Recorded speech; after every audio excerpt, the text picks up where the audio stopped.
Hi, since we last met, the figure has gone together. The arm needed a tiny bit of filler where it was attached, but that was okay. And the dog had a couple of voids underneath the figure, which you can't really see. A bit of putty sorted that out very quickly. I've decided to keep the head separate for painting, as the fit to the body is excellent. As anticipated, removing the hat from the block was a tiny bit problematical, and there's a small chip, but I'll live with that because it looks like a bit of natural wear and damage. The figures have now been primed. My primer of choice is Vallejo Black. It's an excellent primer, goes down nice and thin. It takes a day to harden off properly, but a bit of patience and you've got a fantastic finish. Smooth and makes painting very, very simple. It does, however, need that day or two to set firm. Otherwise, sanding would be difficult and the paint would peel rather than sand. So a day or two between priming and the next stage. A bit of patience, that's all required, and you've got a fantastic finish. After priming in black, I like to add an undercoat of white, usually Tamiya white, airbrushed from directly above. This provides clear delineation between highlights and shadows and acts as a good base for a wash of acrylic paint, which usually follows. There's a short video following this which illustrates this. It's a bit noisy, but it doesn't last long.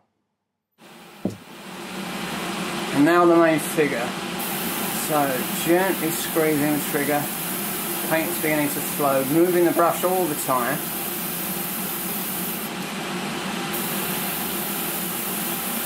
Don't want any runs to occur. After careful undercoating we've given it, and we'll check over to make sure there's no errant marks that we should have got but we didn't.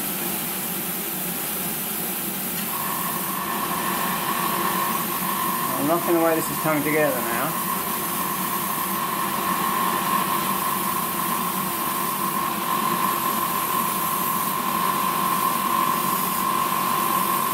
Making sure the paint is still running. The trouble with white is sometimes you might have a blockage without realising it.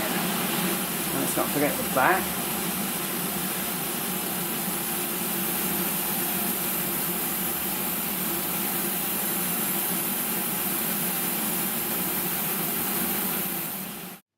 Well, that's quite enough of that, thank you very much. Okay, here we see the finished primed and undercoated figure. As you can see, nice highlights, good deep shadows. If we turn the figure on its back, we can see that the black areas remain while the highlights shine out. The other parts of the figure have been treated in a similar manner. And I think now that's it. I think we're ready to go to paint. Before we pack up, I thought you'd like to see my spoons. I painted 5 plastic spoons in exactly the same way as I painted the model. Black primer, white undercoat. As I paint the model, these spoons will act as a testing ground. I can use the same washes and same paint mixes just to make sure that I'm happy with them before I apply brush to model. I picked up this tip from the rather wonderful Dr Cranky. He models mainly cars, but his hints and tips apply to all sorts of modelling. His YouTube videos are short, they're fun, and they're inventive, and I highly recommend them. I'll provide a link below. Dr Cranky, for styrene addicts everywhere. Well, that's all for now, folks. Come back soon, and you'll see some paint being put down on the model. Goodbye.